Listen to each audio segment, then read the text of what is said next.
नमस्कार, news affair 24 के national bulletin में मैं बादल सिंह आपका स्वागत करता हूं। बढ़ते हैं आज की बड़ी खबरों की, उससे पहले नजर डालते हैं हेडलाइंस पर।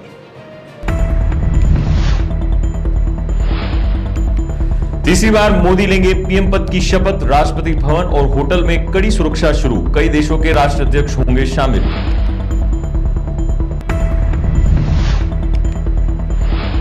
अफगानिस्तान ने न्यूजीलैंड को हराया। 2 दिन में 3 बड़े उलटफेर। पाकिस्तान को हरा चुका है अमेरिका।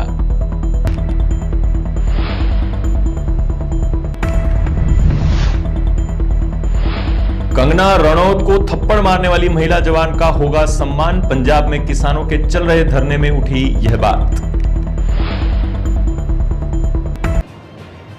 अब खबरें विस्तार से रुक करते हैं दिल्ली की ओर। लोकसभा चुनाव के आए परिणामों ने तीसरी बार एनडीए की सरकार बनने जा रही है। एनडीए ने अपने दल का नेता नरेंद्र मोदी को चुना। अब 9 जून को नरेंद्र मोदी प्रधानमंत्री की शपथ लेने जा रहे हैं। शपथ समारोह में कई देशों के राष्ट्राध्यक्षों के शामिल होंगे। शपथ ग्रहण समारोह के दौरान सुरक्षा व्यवस्था पूरी तरह से दुरुस्त रहने वाली है। इस दिन अर्धसैनिक बलों की 5 कंपनियां, एनएसजी कमांडो, ड्रोन और स्नाइपर्स के साथ कई लेयर की सिक्योरिटी होगी। इसमें दक्षिण एशियाई क्षेत्रीय सहयोग संगठन देशों के अतिथियों को आमंत्रित किया गया है। इन अतिथियों को शपथ ग्रहण समारोह में शामिल होने के दौरान होटल से आने और जाने वाले रास्ते को पूरी तरह से सुरक्षित रहेगा। इसके अलावा पड़ोसी देशों से भूटान, मालदीव, श्रीलंका, नेपाल, मॉरिशस और सेशल्स की सुप्रीम नेताओं के शामिल होने की भी पूरी संभावना है। इन सभी अतिथियों की सुरक्षा के लिए ताज, लीला, आईटीसी, मौर्या, क्लैरिजेस जैसे होटलों को अभी से ही सुरक्षा में लिया गया है। दिल्ली से नरेला औद्योगिक इलाके में खाद्य प्रसंस्करण इकाई में आज सुबह आग लगने से 3 लोगों की मौत हो गई। दिल्ली पुलिस ने अनुसार फूड फैक्ट्री में आग लगने से कई लोग गंभीर रूप से घायल हुए। आग लगने का कारण बॉयलर में हुआ ब्लास्ट बताया जा रहा है। आग ने फैक्ट्री को अपनी चपेट में ले लिया और कुछ श्रमिक उसमें फंस गए। दमकल विभाग की 14 गाड़ियों को मौके पर भेजा गया और आग बुझाने का काम किया। इमारत से 9 लोगों को बचाया गया, वहीं 3 की मौत हो गई। प्रारंभिक जांच के मुताबिक आग लगने का कारण पाइपलाइन की एक पाइप में से गैस का रिसाव हुआ सामने आया है। घायलों का उपचार चल रहा है। अगली खबर अमेरिका से। T20 वर्ल्ड कप के आगाज के बाद बड़े उलटफेर देखने को मिल रहे हैं। एक दिन पहले सुपर ओवर में जहां अमेरिका ने पाकिस्तान को करारी शिकस्त दी थी, अब न्यूजीलैंड को अफगानिस्तान ने मात दे दी है। 2 दिन में यह तीसरा बड़ा उलटफेर हुआ है। कनाडा भी आयरलैंड को हरा चुकी है। दरअसल ग्रुप सी में अफगानिस्तान और न्यूजीलैंड के बीच गयाना के प्रोविडेंस स्टेडियम में मैच हुआ। इसमें 160 रन के टारगेट के जवाब में न्यूजीलैंड की टीम 75 रन पर ही आउट हो गई। अफगानिस्तान की जीत के हीरो कप्तान राशिद खान और रहमानुल्लाह गुरबाज रहे। फजलक फारूकी ने भी शानदार प्रदर्शन किया। अफगानिस्तान के गेंदबाजों के आगे न्यूजीलैंड के बल्लेबाजों की नहीं चली। केवल 2 बल्लेबाज दहाई का आंकड़ा छू पाए, जिसमें ग्लेन फिलिप्स ने 18 और मैट हेनरी ने 12 रन बनाए। न्यूजीलैंड 12.2 ओवर में 75 रन पर ऑल आउट हो गई। रुक करते हैं चंडीगढ़ की ओर। चंडीगढ़ एयरपोर्ट पर सीआईएसएफ महिला जवान कुलविंदर कौर द्वारा कंगना रनौत को कथित तौर पर थप्पड़ मामले शांत होने का नाम नहीं ले रहा है।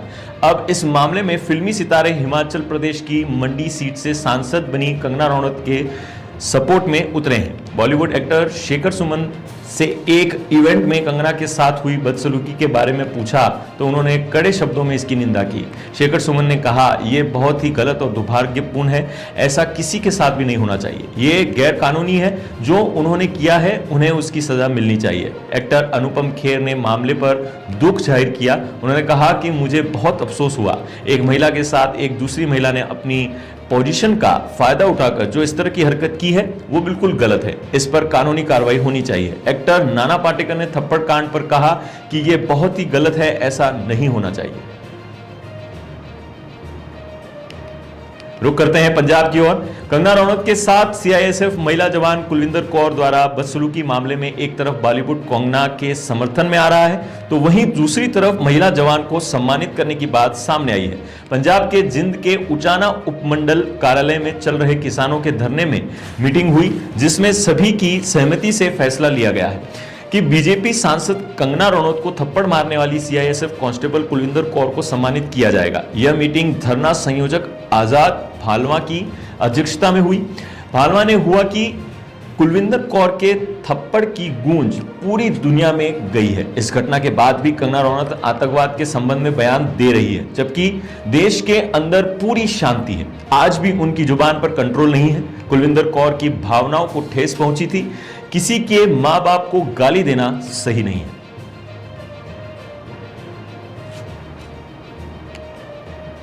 रुक करते हैं चेन्नई की ओर। चेन्नई से एक वीडियो सामने आया है जिसमें थिएटर के अंदर की आतिशबाजी की जा रही है। यह वीडियो चेन्नई के कमला सिनेमा का बताया जा रहा है।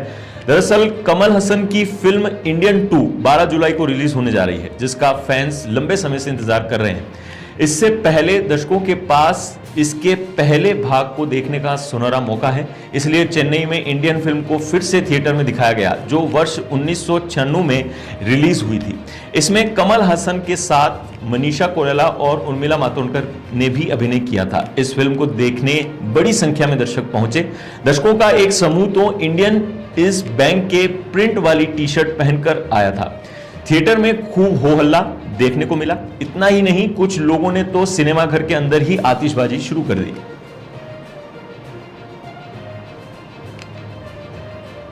खबर उत्तर प्रदेश से। लोकसभा चुनाव के आए परिणाम में समाजवादी पार्टी 37 सीटों में तीसरी सबसे बड़ी पार्टी बनकर उभरी है।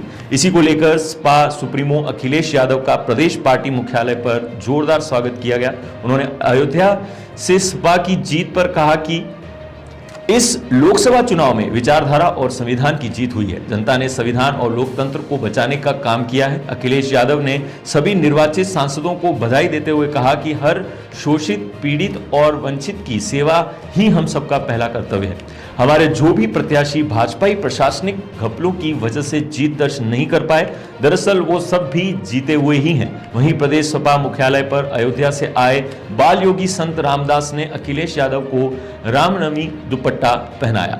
एक तस्वीर भी सामने आई है जिसमें अखिलेश यादव के हाथ में रामलला की तस्वीर थी। इस पर चर्चाएं होने लगी कि सपा सुप्रीमो नए अवतार में आए हैं। खबर छत्तीसगढ़ से। छत्तीसगढ़ के नक्सल प्रभावित नारायणपुर जिले के सुरक्षा बलों और नक्सलियों के बीच मुठभेड़ हुई। इसमें सुरक्षा बलों ने 7 नक्सलियों को ढेर कर दिया और वहीं 3 जवानों के घायल होने की बात सामने आई है।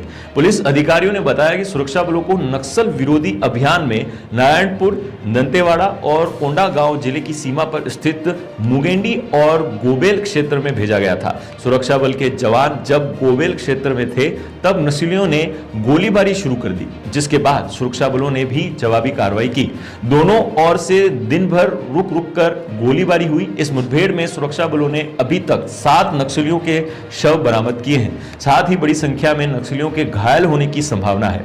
मुठभेड़ में नारायणपुर डीआरजी के 3 जवान भी घायल हुए हैं। घायल जवानों की स्थिति सामान्य और खतरे से बाहर है। रात को 4 जिलों की टीम, 4 जिलों की डीआरजी बस्तर फाइटर्स, दंतेवाड़ा, नारायणपुर, कोंडागांव और जगदलपुर, चारों की टीमें अलग अलग जगह से दंतेवाड़ा और नारायणपुर के सीमावर्ती क्षेत्र में गोबेल, इरपनार, भटबेड़ा के आसपास में नक्सलियों की सूचना पर गए थे। वहाँ पे कंपनी नंबर 6 और Amdai area committee, Barsur area committee और अन्य सीनियर नक्सलियों की सूचना पे हम गए थे। तो घेराबंदी किया और मुठभेड़ चली। कल दिन भर मुठभेड़ चली रुक रुक कर और शाम में जब सर्च किया गया तो 7 वर्दीधारी नक्सली के हथियार में सब बरामद हुए हैं। टीम अभी भी जंगल में है, बाहर नहीं आई है। बाकी जानकारी टीम के आने के बाद दी जाएगी। सर, जो 7 नक्सली उसमें कितने पुरुष और कितने महिलाएं, कोई इनामी भी है? सारी जानकारी शाम के प्रेस रिलीज में दी जाएगी। अगली खबर उत्तर प्रदेश से। उत्तर प्रदेश के प्रतापगढ़ जिले से बड़ी खबर सामने आ रही है। यहां जेठवाड़ा थाना क्षेत्र के सोनपुर गांव में जमीन और लेनदेन के विवाद में मौलाना फारूक की रॉड और लाठी डंडे से पीटकर हत्या कर दी गई थी। जैसे कि हत्या की जानकारी क्षेत्र में फैली तो लोगों की भीड़ जमा हो गई, इलाके में आक्रोश फैल गया। फिर मौके पर पुलिस पहुंची और लोगों से बातचीत की। वहीं पुलिस आरोपियों की तलाश में दबिश दे रही है। घटना को लेकर इलाके में तनाव व्याप्त हो गया है। लोगों ने आरोपियों के घर पर बुलडोजर चलाने की मांग कर रहे हैं। साथ ही ग्रामीण पुलिस को शव उठाने नहीं दे रहे। बता दें कि मौलाना फारूक शहर के पास गांव में मदरसा चलाते थे। लोगों का कहना है कि जमीन और पैसे के लेन देन विवाद में हत्या की गई। ये थी अब तक की बड़ी खबरें। आगे की खबरों के लिए बने रहिए न्यूज़ अफेयर 24 पर। नमस्कार।